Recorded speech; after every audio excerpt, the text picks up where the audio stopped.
వార్తలకు వెళ్దాం. ముందుగా తెలంగాణ వార్తలు చూస్తే ఏ సవాల్కైనా సిద్ధం, నన్ను కొందరు నక్సలైట్ అన్నందుకు బాధపడలేదు, నేను ఇచ్చిన తీర్పులో వారు ఒక్క అక్షరం కూడా మార్చలేరంటూ ఇండియా కూటమి అభ్యర్థికి జస్టిస్ సుదర్శన్ రెడ్డి గారి వ్యాఖ్య. రేవంత్ రెడ్డి గారితో కలిసి ఆయన మీడియాతో కూడా మాట్లాడారు, తెలంగాణ ముఖ్యమంత్రి గారితో.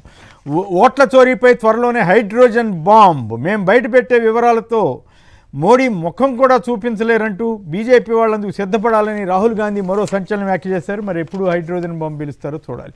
ఆ ఇద్దరి వల్లే కేసీఆర్కు మరక, ఎమ్మెల్సీ కల్వకుంట్ల కవిత సంచలన వ్యాఖ్యలు. కవిత ఆరోపణల వెనుక కుట్ర, పార్టీ కోసం అనేక మంది శక్తియుక్తులు వెచ్చించారు, పార్టీ నైతిక స్థైర్యాన్ని దెబ్బతీసేలా వ్యాఖ్యలు ఉన్నాయంటూ నేతల వ్యాఖ్యలు. నేతలు పరోక్షంగా కానీ ప్రత్యక్షంగా కానీ వ్యాఖ్యానిస్తున్నారు.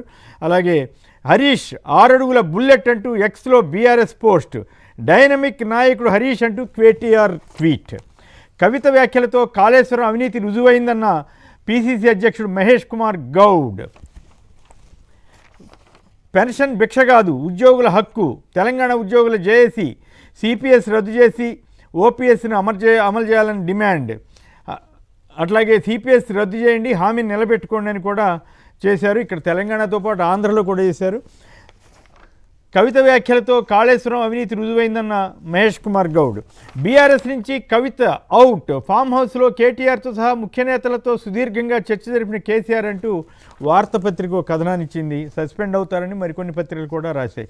అర్ధరాత్రి కుతంత్రం, తిప్పికొడుతున్న జనతంత్రం, కక్ష సాధింపుతోనే కాళేశ్వరంపై కాంగ్రెస్ చిందులు, సిబిఐ దర్యాప్తు అందుకే, ఇది 76.4% ప్రజల మాట అంటూ నమస్తే తెలంగాణ సర్వే చేశారట, వాళ్ళు రాశారు.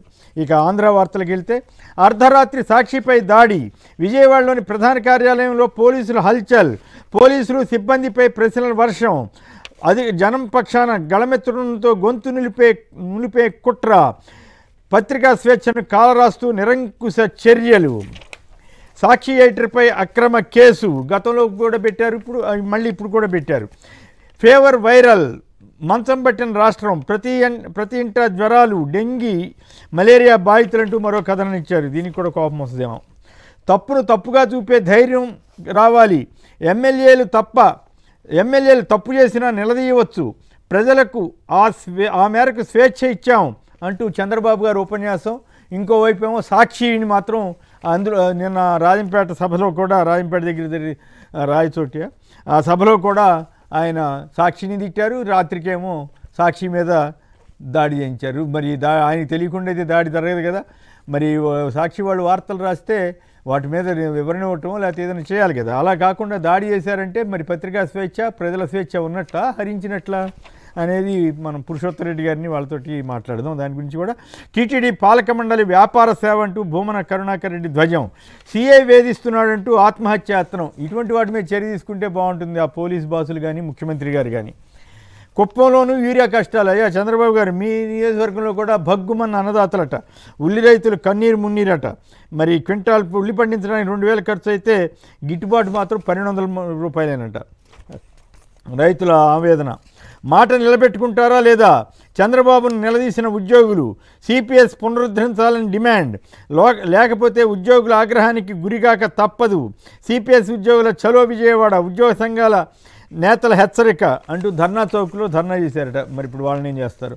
నేను సిద్ధం, మీరు సిద్ధమా, అన్నిటిపైన చర్చిద్దాం, మీ 11 మంది అసెంబ్లీకి రండి అంటూ రాజంపేట ప్రజావేదిక నుంచి వైకాపాకు సీఎం చంద్రబాబు సవాల్ చేశారని తెలుగుదేశం మద్దతు ఇచ్చే పత్రికలు ఘనంగా రాశాయి.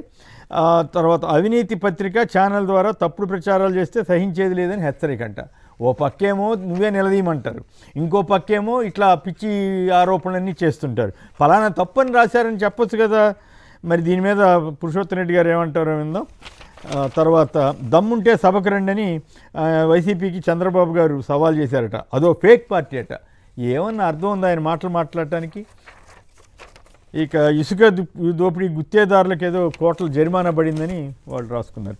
తర్వాత అమరావతి ఒక మోయలేని గుదిబండ, ఫెయిల్యూర్ ప్రాజెక్ట్ అని రేవంత్కే కాదు టీడీపీ నేతలందరికీ తెలుసు. కానీ ఆ ఊబి నుండి టీడీపీ బయటపడలేదు. అమరావతిని పక్కన పెట్టి మరో ప్రత్యామ్నాయం వైపు చూసే పరిస్థితి లేదు. రాజధాని ఏర్పాటుకి ఇంకో మోడల్ని తీసుకురాలేదంటూ ఒక ఆసక్తికరమైన టీటోటి ఎవరో చేశారు.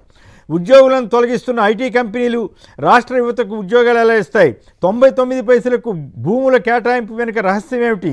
సుప్రీంకోర్టు ఆదేశాన్ని ఉల్లంఘించి భూములు దారాదత్వం హాస్యాస్పదం. సీఎం చంద్రబాబుకు కేంద్ర ప్రభుత్వ మాజీ కార్యదర్శి శర్మ గారు బహిరంగ లేఖ రాశారు. ఇక పవన్ కళ్యాణ్ గారు చేసిన ఒక వ్యాఖ్యని సరదాగా సోషల్ మీడియాలో భలే చమత్కారంగా పెట్టారు. ఏది నిజం అంటూ. బాబును అరెస్ట్ చేస్తే రోడ్డు మీదకి ధైర్యంగా ఎవరూ రాలేదు, కానీ నేనే వచ్చానని పవన్ కళ్యాణ్ గారు చెప్పుకుంటున్నారు. అయితే చంద్రబాబు గారు నన్ను అరెస్ట్ చేసినప్పుడు నా కోసం 160 దేశాల ప్రజలు రోడ్ల మీదకి వచ్చి ఆందోళన జరిపారని ఆయన చెప్పారట. మరి పవన్ కళ్యాణ్ గారు రైటా ఏమిటనేది. సాక్షి మీద కేసులు పెడుతున్న చంద్రబాబు గారి ప్రభుత్వం, వారి పోలీసులు మరి ఆంధ్రజ్యోతి వారి మీద కూడా కేసులు పెడతారా? ఎమ్మెల్యేలు చాలామంది వసూలు రాజాలాగా మారని, వసూలు రాజాలు అయ్యారంటూ బీభత్సంగా వాళ్ళు ఏ కారణంతో తెలుగుదేశం మద్దతు ఇచ్చే పత్రిక అయినా రాశారు. మరి ఆయన రాధాకృష్ణ గారి మీద కూడా కేసు పెడతారా? ఇంత అవినీతి ప్రభుత్వం అని ప్రజలకి అవి కలగట్లేదా? మరి పోలీసుల మీద రాస్తే ఎందుకు అంత కోపం వచ్చింది? మరి వివరణ ఇవ్వాలి కదా. మరి ఆర్కే గారిని కూడా అరెస్ట్ చేస్తారని కొందరు సోషల్ మీడియాలో ప్రశ్నిస్తున్నారు. అంతకంటే ఎక్కువగా సీఎం చంద్రబాబు గారికి P4 పిచ్చి పట్టిందని ఒక సీఎంను పట్టుకుని పిచ్చి అన్నాడు ఆయన. అయినా కూడా వాళ్ళేం ఫీల్ కాలే, ఆయన మీద ఏం కేసులు పెట్టాల. సో దీని మీద కూడా చర్చలోకి వెళదాం.